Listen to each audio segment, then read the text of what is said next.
रात के सन्नाटे में जब सारी दुनिया सो रही होती है, एक बीवी जाग रही होती है। दरवाजे की आवाज पर नजरें जमाए, दिल में उम्मीद लगाए कि शायद आज वो जल्दी आ जाए। घर शौहर दोस्तों के साथ मसरूफ होता है, थकन से चुपचाप, वक्त की परवाह किए बगैर। और बीवी, वो वक्त गिनती रहती है, लम्हे समेटती रहती है, मोहब्बत में घुलती रहती है। क्यों शौहर बीवी का हक दूसरों में बांट देते हैं?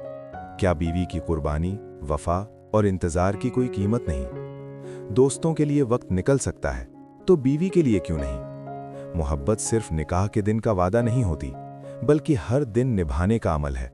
और वो औरत जो सारा दिन तुम्हारे लिए सब कुछ छोड़ आती, क्या वो तुम्हारे थोड़े से वक्त की हकदार नहीं? एक बुजुर्ग से किसी ने पूछा, पसंद और मोहब्बत में क्या फर्क है? बुजुर्ग ने जवाब दिया, आप एक फूल देखते हो और उसे तोड़कर अपने पास रख लेते हो, ये पसंद है।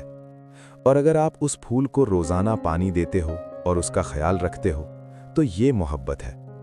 बात अगर समझ में आई तो अपने दोस्तों में शेयर जरूर करें और कमेंट में अपनी राय दें, नहीं तो मैं इसका जवाब दूसरी वीडियो में देने की कोशिश करूंगा। बहुत मेहनत से बनाता हूं भाई वीडियो, साथ में एक सब्सक्राइब जरूर करना। अल्लाह हाफिज।